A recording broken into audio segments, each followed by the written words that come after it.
One, my name is Lucas, and today I will be going over flow in comics.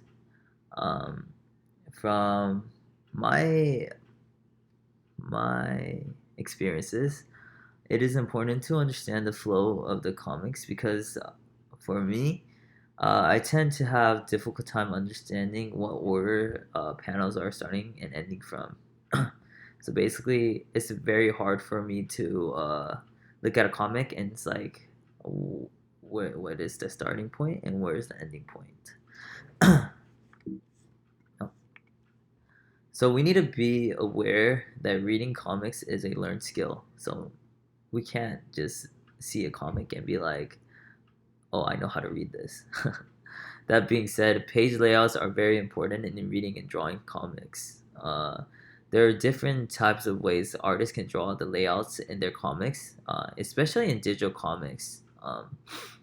In comics and sequential art, the frame, Eisner addresses how many sequential artists can control timing and flow of the story in a larger number of ways than in painted comics. We as readers are to understand the layouts of the comics without having page numbers basically, and how like it can't just like we'll just understand basically. When panels are written in common sense logic, it's very simple as a reader to follow along. Normal flows of a reader's eye. It's like left to right. Basically, when you read a book, you have to read it from the left to the right, and so forth. For example, this is like a COVID comic that I chose out, and so basically, if you see that I put like one, and then it goes to the right side, and then it goes down to the left side again, and then to the right side, and then bottom left, and then to the right. So that's how Western culture is basically. So the panel, like the size, the shapes, and the arrangements really matter because it is like the shape and treatment of the frames are like a way in delivering emotions to their viewers. So if you see this comic right here, you can see that the artist is trying to, in hopes that the viewer understands from the protagonist's point of view. Basically, he was blind, but now he can see in the bottom right. You can see in the first, like the shapes and like the background and stuff. It's like there was like no visuals, and then on your right side, the bottom right side, it's like he can see. So it's like it enables the viewers to be in the protagonist's point of view, like it shares in the experience. It's pretty cool. And this is just another example of how to read a comic, usually the Western culture way.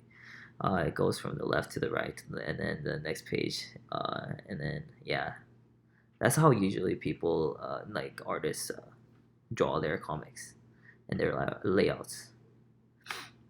So, what is the difference between Western culture and Japanese manga? So, in Japanese manga, the opposite reading sequence is employed, and most translation of a Japanese comic retains this right to left configuration. I did not know that, so basically, when I first read a manga, it didn't make sense at all. So on the left side, I have a picture of like a Western culture, and then on the right side, you can see that it's like a different layout from the Western culture one. So basically, you have to read it from the right to the left. So it's like the opposite. It's pretty hard still. Um, this is like an example of a Japanese manga. So you start from here, and then you read the bubbles like this way.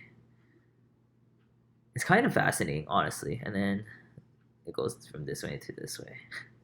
And then this is the starting point, and then this is bubbles, bubbles, bubbles, bubbles, bubbles, bubbles, bubbles, and then end. Yep. So, anyways, so basically, this is just a Western one that I just uh, like posted. But this is the reason why flow is very important in drawing and reading comics because you have to understand how to read a comic, and you have to understand the artist's layouts.